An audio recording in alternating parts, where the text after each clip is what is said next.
Al-Fatihah. A'udzubillahi minasyaitonirrajim. Bismillahirrahmanirrahim. Alhamdulillahirabbil alamin arrahmanir rahim maliki yaumiddin iyyaka nasta'in ihdinas siratal mustaqim siratal ladzina an'amta 'alaihim ghairil maghdubi 'alaihim waladdallin. Niki ndherekaken permintaane Habib Jindan niki wadah kitab namanya Tasbitul Fuad. Ini kitab yang menerangkan kutbiahnya Sayyid Abdullah Al-Haddad. Di antara kitab yang sering saya baca, memang kitab ini, kitab Tasbitul Fuad. Saya akan nerangkan tentang cara pandang beliau an kalimati la ilaha illallah Muhammadur Rasulullah. Kata beliau, kalimat ini mudah sekali karena makul. Misalnya begini ya, kita secerdas apapun terus disuruh melogika bahwa alam ini diciptakan oleh ketiadaan, bisa enggak? Enggak bisa kan? Karena hadhil maujudat, terus kita dilatih disuruh bilang khalaqahal adam. Bisa enggak? Enggak bisa. Kalau hadhil maujudat mesti khalaqaha maujudun. Yang namanya maujudat mesti diciptakan yang maujud. Karena maujud pencipta disebut wajibul wujud. Jadi kalau kalimah ini sampai enggak bisa, itu karena salahnya sendiri. Makanya di hadis Bukhari setiap ada orang musyrik masuk neraka kata Allah, aradtu minka ahwana min dalik. Sebagian riwayat aisara min dalik. Hanya aisar itu kita disuruh menahankan Fir'aun itu kan berat. Wong Tuhan kok mati. Wong Tuhan kok tenggelam. Susah, secara logika susah. Tapi kalau disuruh menuhankan Allah itu gampang sekali. Huwal kabirul muta'al, huwal ghaniyyu, huwa ala kulli syai'in qadir. Jadi hadatin dinun yusrun. Karena apa? Logikanya gampang sekali. Sebab itu di antara kenangan kula Mbak Sayyid Abdul Haddad cara menerangkan tauhid. Tauhid itu justru mudah. Yang enggak mudah itu tasyrik. Masa Fir'aun kita samakan dengan Allah, orang yang karuan mati tenggelam disamakan zat yang tidak akan mati. Maka ajaran la syarikalah itu ajaran yang benar dan mudah. Ini cara pandang Sayyid Abdullah Al-Haddad. Jadi keliru kalau ada orang bilang susah Gus ngilangkan syirik, ngilangkan enggak ikhlas. Justru ikhlas itu yang paling mudah. Karena menuhankan Tuhan yang memang seharusnya sebagai apa? Tuhan. Terus niki kula waca beberapa dawuh Sayyid Abdul Haddad tabarruk mawon nggih. Bismillahirrahmanirrahim. Maqala fil khaufi war raja. Ar-raja'u awsa'u minal khaufi li'anna an-nafsa maghrurah. Wa man la ma'ahu ma'rifatun bi qadri khaufi yukhsha 'alaihil inqita. Jadi kita ini kalau terlalu khawatir, kita sholat jangan-jangan enggak diterima, kita sholat jangan-jangan husnul khotimah, suul khotimah, kita sudah dekat kiai, dekat habib, jangan-jangan tetap suul khotimah. Kekhawatiran ini seperti ini bisa yukhsal inqita, bisa fisik Anda tidak kuat. Maka kata beliau, ar-raja awsa'u minal khauf. Ar-raja awsa'u minal khauf. Wa rahmati wasi'at kulli syai'. Dan ditulis di aras, inna rahmati sabaqat ghadabi wa riwayatin ghalabat ghadabi. Ya ini jadi jelas ya. Ar-raja awsa'u minal khauf. Li'anna nafsa maghrurah wa man nama'ahu ma'rifatun bi qadri khaufi yukhsha 'alaihil inqita. Waqad qila al-khaufu kulluhu lirrajin war raja' kulluhu lil khaifin wa tabi'atun nafsi tab'atu ma hiya min taba'it. Terusnya jadi saya punya cerita ya. Ada orang fasik, banyaklah orang, mungkin di semua negara juga banyak. Sampai berani hidup itu kalau ngandani anak-anaknya, "Nak, yang fasik saya tok, jangan sampai kamu." Nanti orang yang bodoh juga gitu. Bapaknya enggak tamat SD, "Nak, yang goblok bapak kamu saja, kamu enggak usah ikut goblok." Ini gara-gara rahmat agama ini limangkana yarjuwah. Agama ini bagi selalu yang punya rojak, tidak bagi yang putus asa. Rasulullah ketika di Abdul Yalil, ketika di Taif dia lempari batu, Malakul Jibal ingin menghabisi mereka. Tapi apa kata Nabi? Allahumma hdi qaumi fa innahum la ya'lamun. Ketika malaikat bilang, tapi mereka kafir semua. Nabi kata Nabi apa? Arju ayyukhrijawah min aslabihim ma ya'budu wa la yusyriku bihi syai'an. Yang memberanikan Nabi itu satu. Saya tetap berharap kalau bapaknya kafir, saya berharap anaknya sudah tidak kafir lagi. Jadi yang menggerakkan agama ini adalah limangkana yarjuwah, bagi yang selalu punya harapan. Jadi yang fasik ya masih sedang fasik. Makanya di doa-doa para habaib antuqa bilal mudhniba minna bil ghufran wal musi'a bil ihsan.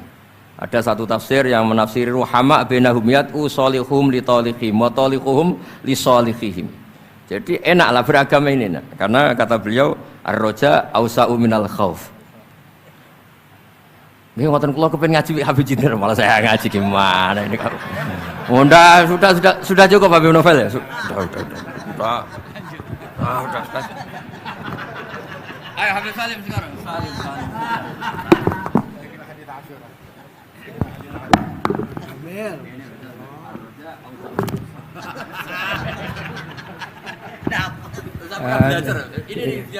Ini satu kalimat udah cukup udah. Ar-raja awsa'u minal khauf. Alhamdulillah. Udah begini, udah tutup kita, enggak usah lanjut, udah selesai. Agama ini liman kana yarjullah wal yawmal akhir. Abdul ibadah intidharul farad. Yes, naam. Sudah khatam ini. Sahih. Tapi yang nata orang Kerawang. Iya benar. Bismillahirrahmanirrahim.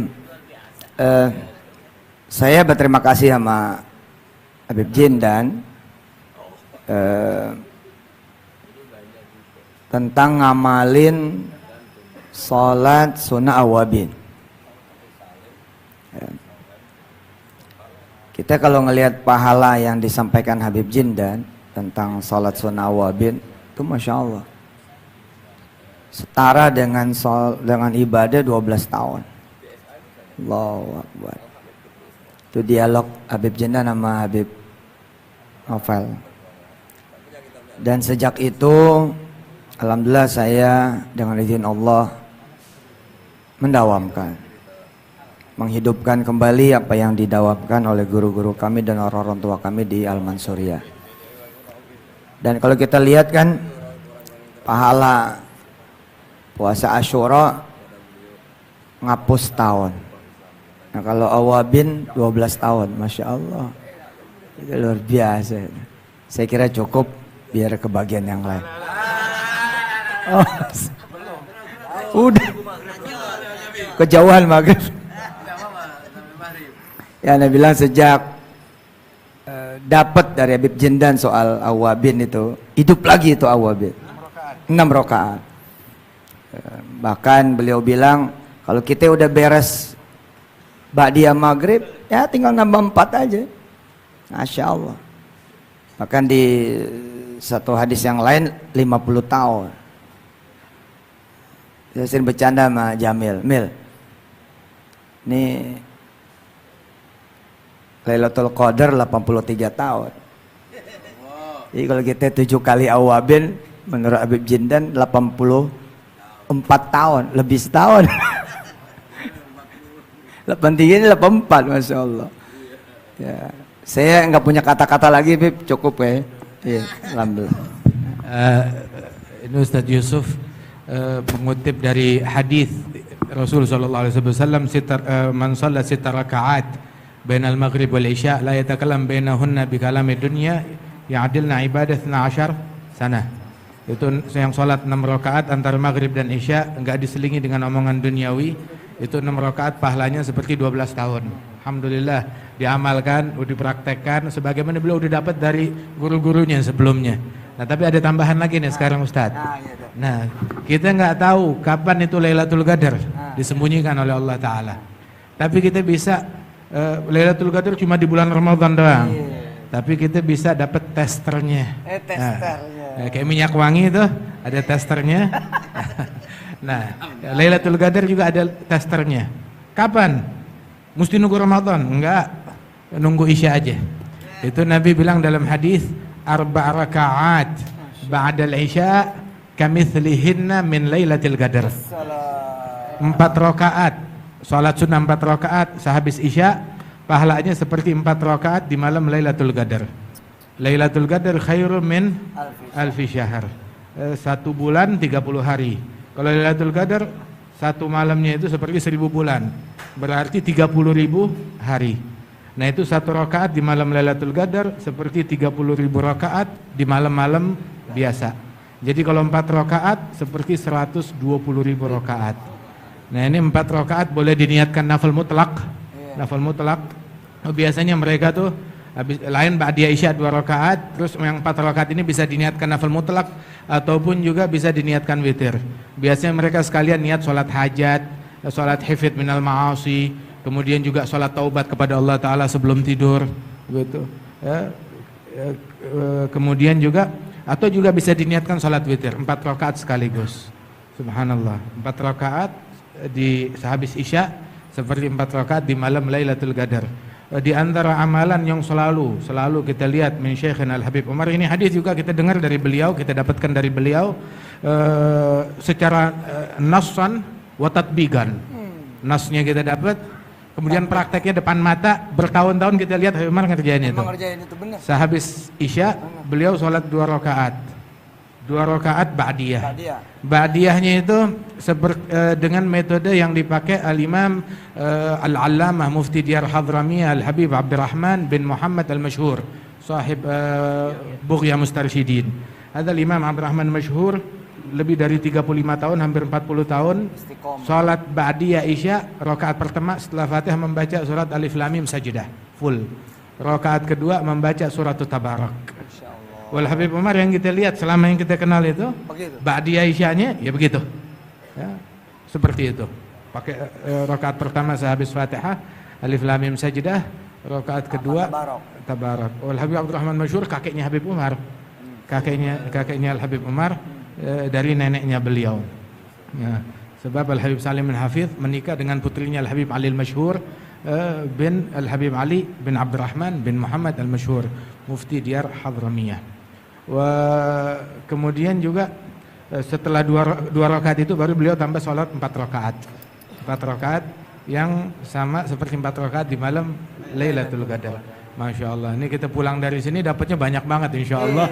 Ya, tapi kalau diamalkan. Qabilna ijazah. Salim Syatiri, Habib Salim Syatiri, beliau bilang ente kalau masuk maktabah, perpustakaan, ada amalan yang nggak bisa kita capai, yang sulit dicapai dengan perbuatan, itu pahalanya bisa kita capai dengan niat. Maka ketika masuk perpustakaan ngelihat kitab yang banyak, niat untuk membaca semuanya, mempelajari semuanya, mengamalkan semuanya. Udah dapat. Fasilitas itu. Walaupun kita hadir di sini, banyak yang kita dengar, paling enggak kita niatkan. Masya Allah. Wa innamal likulli imrin ma nawa. An-niyah matiyah. Yaqul Sayyidina Al-Junaid, man fataha ala nafsihi baban niyyah hasanah fatahallahu alaihi 70 min abwabit taufiq. Yang buka buat dirinya satu pintu niat kebaikan, dibukakan oleh Allah 70 pintu niat taufik, bantuan terwujudkan amalannya tersebut. Fi riwayah niatul mu'min khair min amalih. Ya dari sisi ya nggak pakai capek, nggak pakai keluar duit, nggak pakai apa. Pahalanya bukan nanti, dari sekarang udah bisa kita dapatkan. Min nahiyah. Maghrib. Makanya niat itu, Beb, niat ngapalin Quran. Niat ngapalin Quran, aman niat ngajarin sedunia. Tapi ada bukti ngajarin mulai 1 orang, 2 orang. Niat ngapalin Quran. Masih ada waktu. Zakar ini tentang niat disebutkan oleh Syekh Al-Habib Umar tentang niat menghafalkan Quran. Dulu beliau mewasiatkan kepada thalabatul ilm niat hafalin Al-Quran. Walaupun nggak kesampaian, seandainya meninggal dunia sedangkan dia belum selesai menghafalkan Al-Quran, belum kesampaian, maka Allah Ta'ala utus malaikat di dalam kuburannya yang ngebantu dia menghafalkan Al-Quran. Jadi ada les private ngajarin dia Al-Quran hingga dibangkit hari kiamat udah hafal Al-Quran, masuk di dalam barisannya ahlul Quran, ahlullah wa khasatuh. Masya Allah. Ya, kita niatkan dari sekarang itu semuanya.